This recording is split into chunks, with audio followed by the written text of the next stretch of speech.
George Birge, what is happening? In the house, man. A lot is happening. Life is pretty good lately, buddy. You know what the crazy part is? We've known each other for the better part of a decade. And if I'm not mistaken, this is your first time being on the show.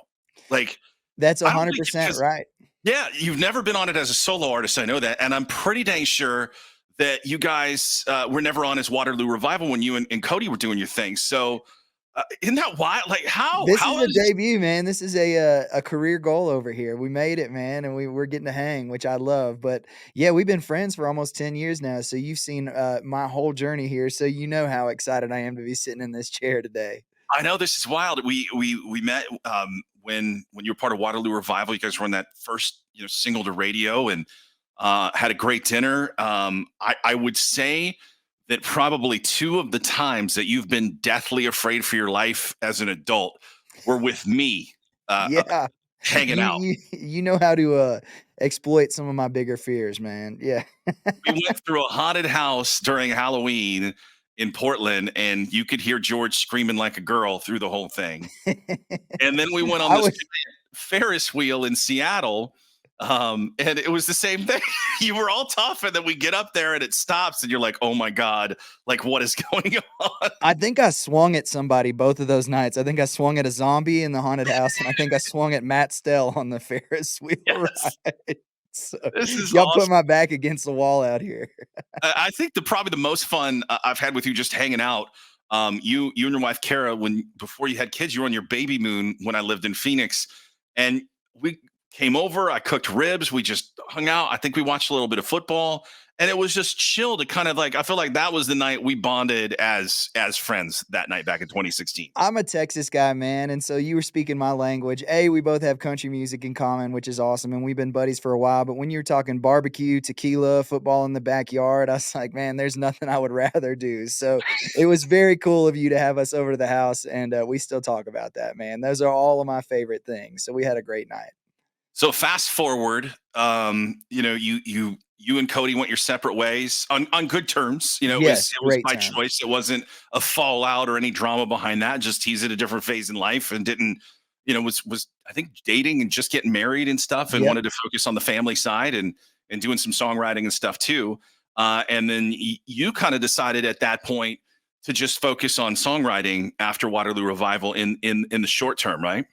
Yeah, the solo artist thing was almost like a happy accident, we had ended Waterloo Revival, and I knew that I still wanted to pursue music. It's once it gets a hold of you, it's all you think about, and so songwriting has been a passion of mine my entire life, and I'd had some bigger artists believe in me in the past and record some of my songs, so I decided I was just gonna, hang up the artist thing and pour all my effort into being a songwriter and trying to get songs cut by other artists on the radio, and I had some success doing it. I had folks believing in my songs, and recording them and putting them out to country radio, and started to get some success that way. And actually, I was writing a bunch with Clay Walker at the time, and he was the one that kind of convinced me to put out some of my solo stuff on social media just to see if there was any bite. And that was really what changed my life. That's when things really blew up, and I started pursuing the solo artist side. It's wild that a guy that's been around as long as Clay Walker was the one that said, "Hey, put your stuff on TikTok." Did you ever think like you would hear something like that from a Gen Xer like Clay? So that's insane to me. Clay is a quintessential Texas cowboy. Like when I go right with Clay, I go to his ranch and it's a couple hundred acres, and he'll usually pull up on a tractor, and he's in, overalls and work boots and a cowboy hat, and he's got dogs and cattle and horses and everything. And so that's like kind of what I grew up around. And so when he was like, "Hey, I want to give you some advice," I'm thinking he's maybe going to talk to me about, live performance or maybe like how to do pyro at a show or interact with fans. He's like, "Man, you got to get on TikTok." And that was the last thing I ever thought Clay Walker would say, but it just shows you how sharp he stays and how up to date he keeps. And it was a life changer for me. And I thought TikTok was twerking and practical jokes only, and so I had kind of stayed away from it because I'm not a great twerker as hard as I try.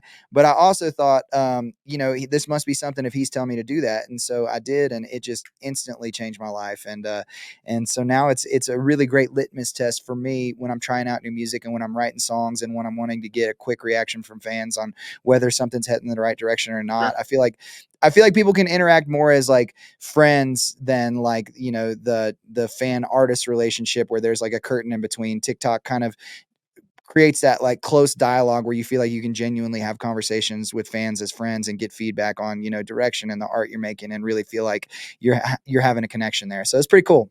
TikTok's kind of like that moment in The Wizard of Oz where they open, the curtain and you can see you have direct access to what the all incredible Oz is, Exactly. behind Exactly. the scenes look behind the curtain, so to And so speak. I will tell you, there are nights where I'm scrolling through and I'm like, I didn't want to see behind that curtain. I think that's enough TikTok for tonight. Awesome. That's awesome. Uh, so you started doing the solo stuff.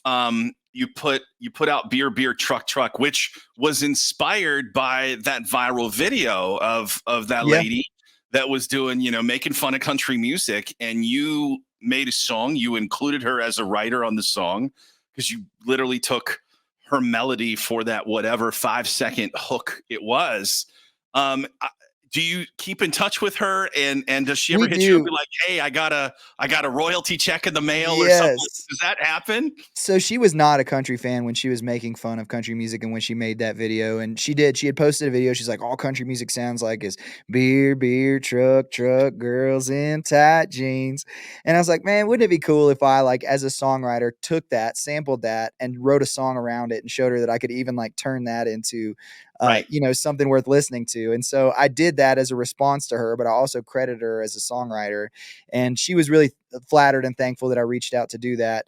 And we got to know each other a little bit. And I found out she's actually an elementary music school teacher in Charlotte, North Carolina, That's cool. which for me was like, you know, that like warmed my heart to know that, like, you know, she got to be a part of that. And so she texted me the other day that she was getting royalty checks in the mail and that she had friends talking about the song. And so that was really special for me. And she also texted me that we have converted her to a country music fan. And I would I say that love was the it. biggest win. So yeah, That's all it takes. Yeah.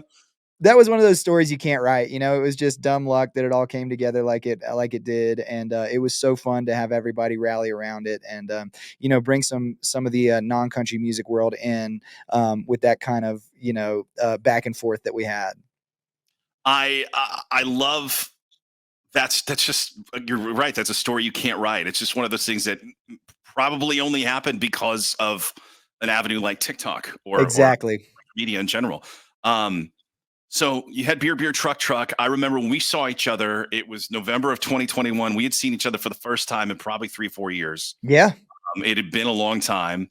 And you played Mind on You at this little event called Live in the Vineyard, which is in Napa. It's kind of it's what we call in the industry a showcase, where people fly in to see artists, and also you get some pretty good food and wine too. It's not a Um, bad time.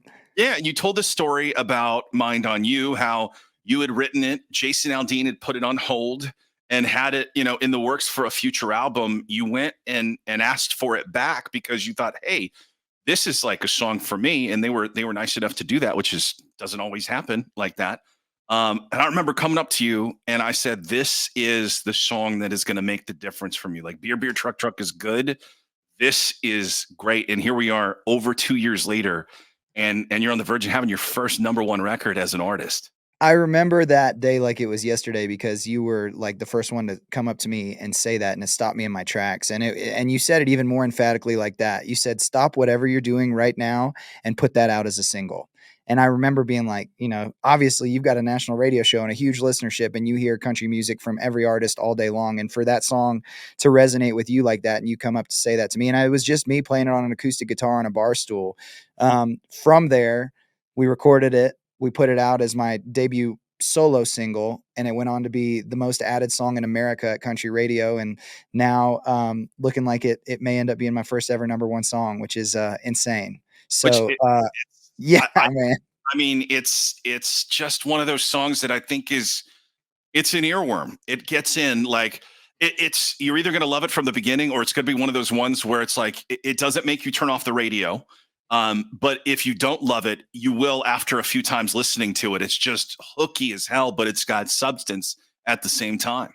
It's been the most exciting thing for me because it's the first time I've seen fans singing every word back, in the audience, and, we're watching crowds get bigger and bigger every night and going to play cities that we've never been to before, and I just have so much scar tissue from 15 years in a van and trailer playing for 20, 30 people a night that I have this expectation, fair or unfair, when I go to a new city that I'm gonna walk in and it's just gonna be the bartenders and a couple people at a table, and we're going into these cities we've never played before, and there's 1,000 people in the audience, and that is totally new and life changing for me, and it's been the most gratifying and like rewarding thing for me. And one thing I told myself when I was going to do the solo artist thing, if I was going to give it one more shot, I was going to do it my way. I was going to record songs that I believed in. I was going to record songs the way I wanted them to, and I was going to record songs that meant something to me. And I think the country music fans barometer for what's honest and what's fabricated is better than probably any genre. And I think it's the first time that I was able to be honest with myself and tell my own story and make music like I wanted to. I wrote the song about my wife, how I felt about her when we started dating, and how I still feel about her today. And, I think when you come from that place of people know that it means something to you and know that it's honest, and they can connect with it honestly too. And so seeing people telling me that they either got engaged to that song or they asked somebody to be their girlfriend or boyfriend to that song, or, the way that it's there and their significance song to dance to, like that to me is like the most gratifying feeling in the world, to see that people are taking this song and like putting it into their everyday lives as a soundtrack and creating memories around it. And like there is nothing more special than that as an artist. Absolutely, very well said. And it, the thing that I love is that you're a good person. You're a good human being. You're a great husband. You're a good father, and that's, I think, what all these years has made people root for you even more, because it's not just, you're not just some guy that showed up. Like, you have put in the work on your personal life and building those relationships, and I think that's what makes radio root for you. It's hard to get a number one. It's even harder to get a number one on a smaller label, when you don't have a big conglomerate behind you. So, and the fact that you're here, you're this close to it, and by the time this airs, obviously you'll be going for number one, and it'll be official the next day. Behind the curtain moment of the show, Yes. obviously not sitting here on a Saturday night hanging out with me. We recorded this December 6th, so it's just cool to see how close you are to that moment, and obviously the stars are aligning to where it is more than likely going to get there. I wanted to kind of pivot and talk about 2024 a little bit. First things first, and by the time this airs, maybe there's things that'll be announced. But have you been approached by some of the quote unquote superstars of today to go out on tour with them? Have you been offered any tour slots? News, George Birge, news on the way that we can look forward to kick off the year. We have an insane next year coming. There is some stuff I can talk about. Parker McCollum has reached out and is taking us on tour to start the year. We're going to do 15 dates with him, which is so exciting for me. He's a fellow Texan. He's on fire right now. I love his music, and for him to, believe in what we're doing and take us out is amazing. We just signed off last week on a major tour for next summer. It'll be the biggest tour of my life. I can't say who, but it is going to be incredible. And that news should be breaking kind of early next year. I love And it. just to have these people believing in us and seeing the vision and excited about what we're doing, and tapping us on the shoulder and bringing us out on the road to share their fans with us is the most incredible feeling in the world. And we're going in and cutting 4 new songs in January to add to a few that we've already cut. And so we should have new music rolling out top of next year that'll culminate in an album, hopefully spring, summer. We've got a remix to Mind on You coming out December 15th. So it's out, and um, that is insane. I got Charlie on a Friday and Kid G to feature on that, which Wow. are 2 outside the genre artists that it's Sure. this thing that is so crazy that it actually worked, but everybody came together. And when you put out a song that's your baby and you let other people come feature on it, you're always nervous about what you're going to get back. And these guys absolutely killed it, and I could not be more excited with the new life that the remix breathed into it. So we've got so much exciting stuff cooking, and I think 2024 will, bar none, be the biggest year of my life. So we're really excited about it. And actually, the most exciting news I have is I sold my Sprinter van today, and we are officially going to a tour bus. So let's Yes, go. I love it. Okay, I did. That's great. That's awesome. And I would imagine that the year is going to start off really exciting for you, because your Texas Longhorns have a chance to win the college football national championship we being in had the had playoffs, man. we It, had it had got the pretty best wild. season we've had in forever, and we had that, one bad half against Oklahoma that I thought was gonna cost us a chance at the national championship, and we had an unbelievable run here at the end of the year, and the stars aligned, and we somehow made it into the college football playoffs, so we have a real chance at a national championship, and that is unbelievable because we have had some dog years the last decade or so. So Texas is back, baby, officially. I love it. I love it. Those games obviously coming up here in the next few days.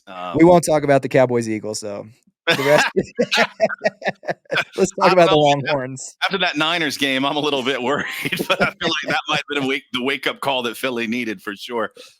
We'll wrap up real quick. Christmas, is coming up here soon, and we'll talk about like what your George Birge, what your favorite Christmas memory is as a kid, and what you look forward to the most. Being a husband and a dad on Christmas morning. Yeah, I mean, I think Christmas is just a sense of community and slowing down. I grew up in Texas and I was super lucky. My best friend lived next door to me. And so, like, we would always wake up, come downstairs, do presents with the family, and then go out and, like, show each other our new cap guns or, bikes or fishing poles. And we would go just run around the neighborhood all day. And I think that was like the best memories I could have asked for.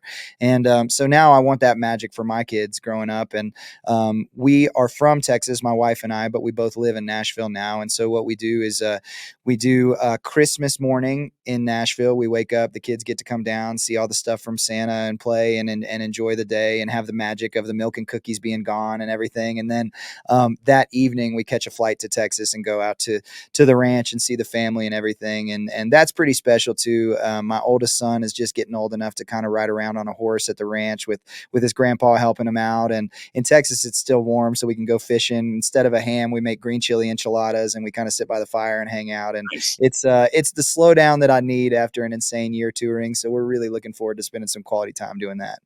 Well, here's to in the next few years trading in the commercial airlines for a charter. So Yes, sir. That's the that would not be a bad time. it's possible. It's possible, man. This the country music has been amazing to me so far. I feel like, I've got everything I could have ever dreamed of. It's all gravy after this, but if you told me in 5 years we're flying on a private plane, I wouldn't be mad at it either. As long as I can go on a ride every now and then. There we Deal, go. you got it, man. George Birge, here's to mine on you closing it out at number one to kick off 2024. I don't think anything could be better than that. B-Dub, thank you for your unwavering support, man. It's you've obviously been through this journey the whole time with me, and to get to celebrate this with you is pretty damn special. So thank you, buddy. I give my best to Kara and the kids. Merry Christmas and Happy New Year. Will do, cowboy. Talk to you soon.